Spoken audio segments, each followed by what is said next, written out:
Christian Wessels is visiting Ofada, a small African village. First, he greets the village leader, who is known as Queen Mother.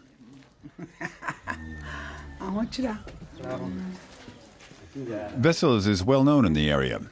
The management consultant often travels to southern Ghana. Good afternoon, Queen Mother. How are you?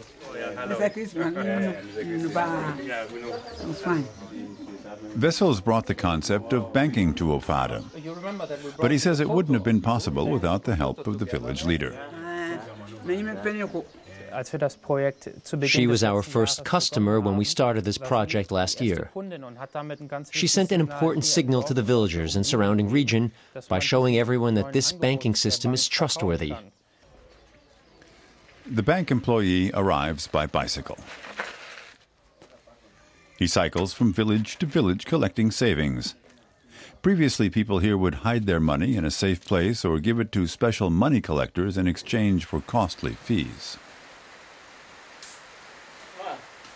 This bar owner says she's happy she can save her money in a real account without any fees or complicated bureaucracy. Today, she's putting aside 5 Ghanaian cedi, or about €2, a fourth of her daily income. The mobile bank computer saves and registers her information. All my children at school, so I want to save the money. If they come and they need something, I have to go and draw it and give it to them so they can continue their education. Yes. At first, people in Ofada were wary of the system. They weren't comfortable with the idea of handing over their money. But now almost half the village has savings accounts. Ofada is a typical Ghanaian village.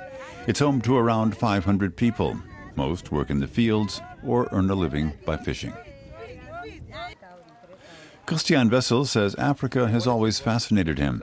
He calls it a continent of small entrepreneurs, and all those businessmen and women are potential bank customers. Today, around 200 cedi, or €90, are collected in Ofada for savings accounts. Across Ghana, some 70,000 people use the new system.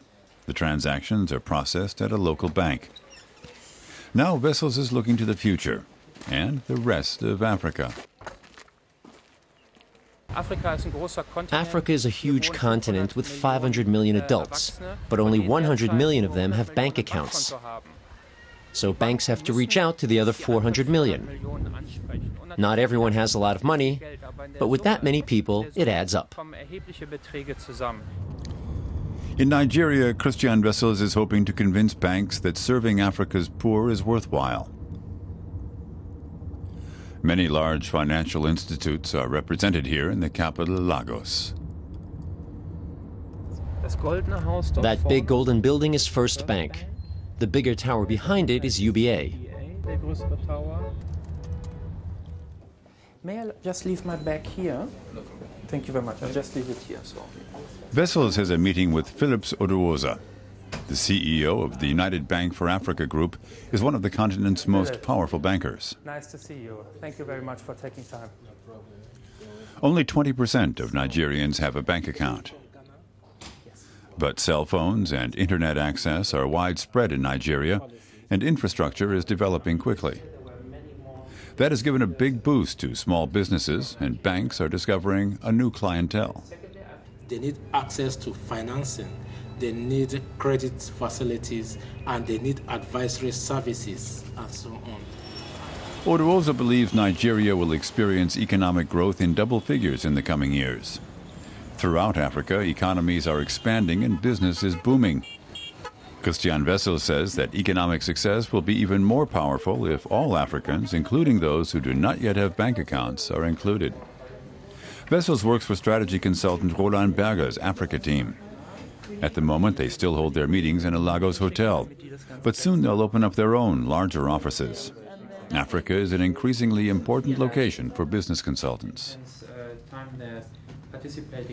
Christian Wessels likes working here. He believes the continent is making major progress, but he says many people in Germany haven't realized that yet.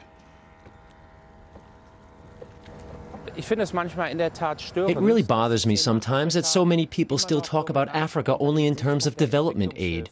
Things have changed, and Africa is a lot more advanced these days.